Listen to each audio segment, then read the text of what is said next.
ChatGPT is just wrong about Google Ads. Gemini, Google's own product, is wrong about Google Ads, yet constantly clients are using it. And I get it. I get the temptation. In fact, I use it all the time for my YouTube channel. I say, what should my title be? What should my description be? What should my thumbnail be? If ChatGPT was a genius, I would have a lot more than 82 subscribers and like 20 views on a video.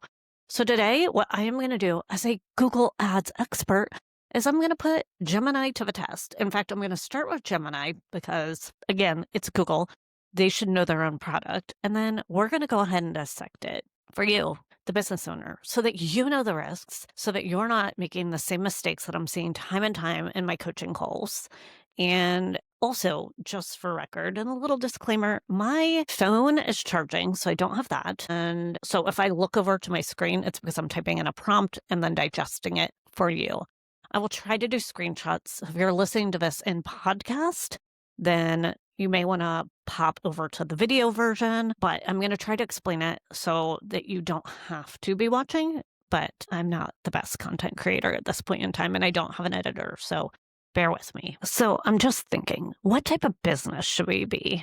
I've had attorney clients, service-based clients, e-com clients. I love a good SaaS product, wedding venues, maybe a book retailer, an author. So let's go with the luxury housewares because I recently audited an account that sold luxury kitchenware, and I love that category. So here's the prompt that I typed into Gemini.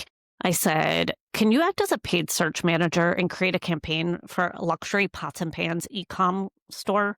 I'm brand new to this, so I need you to outline the campaign structure, and then I want you to go ahead and make sure to focus on all the settings. It's developing the summary for me right now. I also made sure to tell Gemini that I'm new to this. Okay, so here's what I'm told.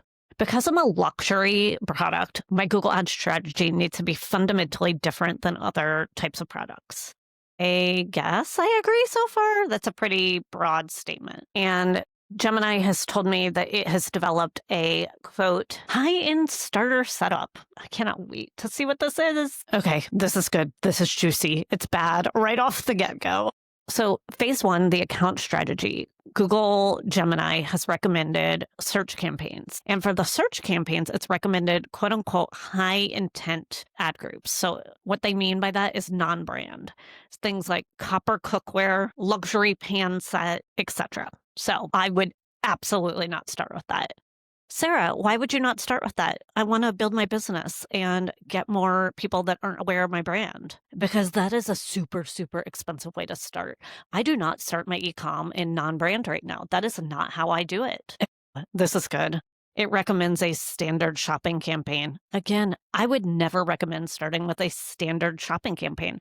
I think that is way too old school for someone who's brand new to Google Ads, who hasn't done this before. Now, it does fill in the gaps that Performance Max has, or that Performance Max may be lacking, but that is absolutely not where I would start. So right off the bat, this is wrong. Okay, now here's a good thing. When it talks about the search campaigns, it did tell me to uncheck the display and the search partners. I typically would recommend unchecking display. I don't mind so much about search partners. And what that really is if you have that display box checked, it's a different intent. So those are allowing your search keywords, if they are on a page, to show up with text ads. Those are low quality ads.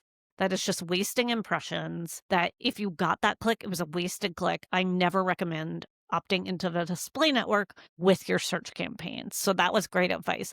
The search partners, again, I don't mind so much because there is less poor quality traffic. It's not quite like display. I don't automatically check that off because I have seen I have seen cheap conversions come from search partners. But again, that's not awful advice. If anything, it would save you money, but it's not what I would recommend as an expert who's been doing this for 17 years and still has value today. I do like that it tells you the location setting to go with presence. That's great. We talk about that all the time. You don't want to go with interest in. This is good. Budget and bidding. What does it tell me? Okay, this is horrible. Start with what you're comfortable losing. It says that.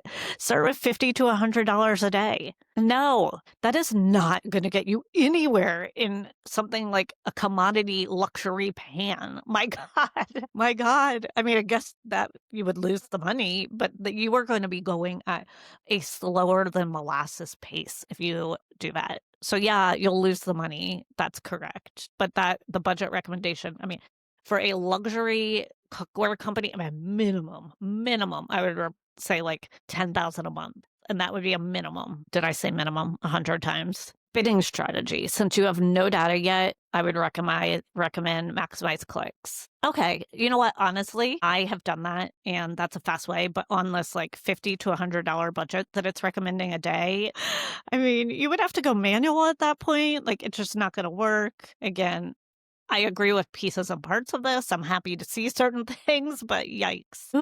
Now it's telling you a critical setting to put a bid cap on here. And the bid cap it's saying is $4 to $5 a click. Okay. On a budget of $50 a day, if you set a bid cap of $5, you're not going to get very many clicks. You're not getting very much data. This is actually a really bad strategy so far. Now it's getting into ad groups and keywords. Okay, to be fair, it's saying do not use broad keywords like pots and pans. And what it means is broad in scope, but let's just, for shits and giggles, say that it means broad in category too, like pots and pans, because it highlighted the fact that we said that it was luxury. I do not disagree with this. So basically what it's recommending is to create your ad groups by like material. Again, I actually kind of like this, right? So if I was building a non-brand for this, you want that separated by material. So it's saying like copper pans, 5-ply stainless steel pans. I have a problem with this. That is way too long tail. I would do stainless steel pans, hand hammered wok. Okay, not terrible. Maybe hammered wok. You have to shorten in today's day and age. You have to shorten it a little bit. And then the other ad group it's recommending is like high end. So high end cookware. So people searching sort of broadly for just any high end cookware, but they don't know if it's going to be a wok or a copper pan. Well, this one's a terrible, terrible recommendation. Professional chefs, pots and pans. That's not, no, way too many words in that keyword string. Luxury kitchenware, pretty good, but you're not selling kitchenware. You're only selling pots and pans. So I'd be careful with that. Heirloom quality cookware. No. Okay, so now it's recommending some negative keywords. The shield. I would never put negative keywords in right away, but these ones, they're not awful. I'm going to give this like a 2. It's not going to hurt you. It might be good. It might make you feel good. And it really gets into like cheap, discount, wholesale, and a lot of those like free, low price, etc. Because you did say you were luxury. And again, I don't know that I would promote just putting it in right away. There's some stylistic things. I don't overuse negatives. I put them in as the data tells me to. But again, that's my style. So it's not going to kill you. But that being said, some people that are looking for discount cookware may still be interested in quality. You have to consider user intent here. You have to consider the end searcher. So just think about that. Ooh, now it's recommending ad copy for me. This is so boring. Brand name, include that. Professional cookware, suggested headline. Handcrafted copper and steel, boring.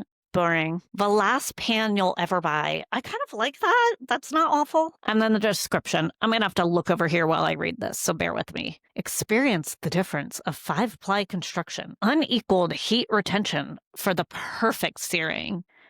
I don't hate this. Description 2. Used by Michelin star chefs. Lifetime warranty. Free shipping on orders over $250. Again, I kind of like that. Now, if I were working with a brand team, they wouldn't want me to make that claim without that claim being true.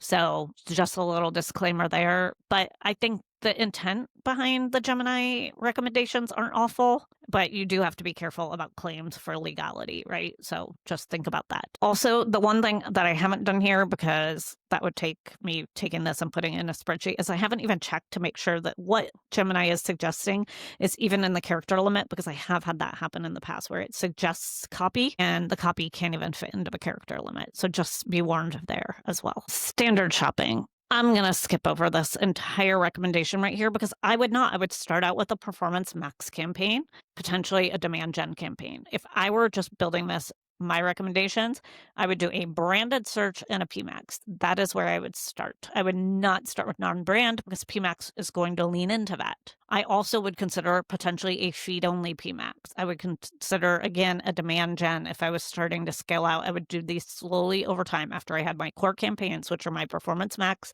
and my search campaign, branded search. I would also consider a standalone YouTube. I would also consider segmenting my Performance Max into a branded Performance Max and a non-brand Performance Max. If I wanted to scale into a non-brand without building the search campaigns and get those terms that really match my website, I would also consider a DSA on my product pages. But again, that's scaling the search campaigns. That would be in a separate search campaign. And again, I don't always see that work, which is why I would iteratively build out. I wouldn't just build it out all at once and say, this is going to work. Oh my God. Now this is just garbage right here.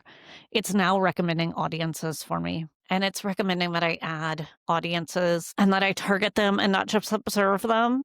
So I'm just making an assumption right out the bat and shortening my thing. And it's recommending income levels. No, please don't do this. Did you know people living in apartments can buy luxury too that aren't making that much, but they just have a high amount of disposable income because they don't have kids? I was that person. I used to go to Banana Republic every single Friday. I shopped at Saks Fifth Avenue. I never wore a jean that was under $200-300, but I didn't make that much, but I didn't have kids. And I was double income. And then it finalizes this by giving me a final checklist. Let's read this. Conversion tracking. Yes, do not set up any campaign and run it without conversion tracking. Thank you, Gemini. Add extensions. Okay, I would agree there. Make sure you cover all your bases. But here's the thing. If you don't build those out to begin with, I'm not going to give you an F on your Google Ads campaigns. Again, old school method, I tend to build them out after I've launched the campaign just to see sort of that site hierarchy. I don't try to launch right away with every single site link. I look at the data and build around the data. But again, that's my personal style. And then they're recommending landing pages. So make sure you send them to the right page. I agree with this. So like it's saying like if you had copper pans, you want to send them to a copper pan page. I absolutely agree with this, but there's some exceptions. So one psychological trick, and I've talked about this in the past, is if someone is searching copper pans, maybe they're willing to consider induction pans or stainless steel pans. And so you can send them to one that is like mostly copper, but then has some other options as well to consider. Just think about that because people do like choice from a psychological standpoint. And so don't worry about this being perfect. These are the perfect things to test. You can split tests in 50-50 on different pages and give them that consideration set. I know for me personally, what's funny, I didn't even think about this as I made the video, is we are looking for new pots and pans. My husband gets sick of scrubbing our stainless steel ones, which I personally love. I'll just scrub them. I just don't want the Teflon. And he was looking at induction pans and we were watching YouTube videos. And so he would consider either stainless steel or induction or something else. But when you're in that research phase, there you go. And now it's asking me more, which I'm not going to do because I made this video long enough. But my whole point in exposing you to this is to tell you, like, do not trust explicitly what's coming out of ChatGPT. There are certain things that I would not do that would be extremely harmful for a client. I do understand the allure of it. I do understand when you just simply like don't feel like you have the money to pay an expert. But I also hate seeing people going down the incredibly wrong path that they're going down using these tools. That is all for another episode of the Google Ads Strategy Hub. I hope you enjoyed this. It was a little bit different, but it was the perfect speed for the holidays. And I hope that you have an amazing holiday if you're in the US and that you have a great time optimizing your campaigns and a great Black Friday. And I'll see you in the next episode.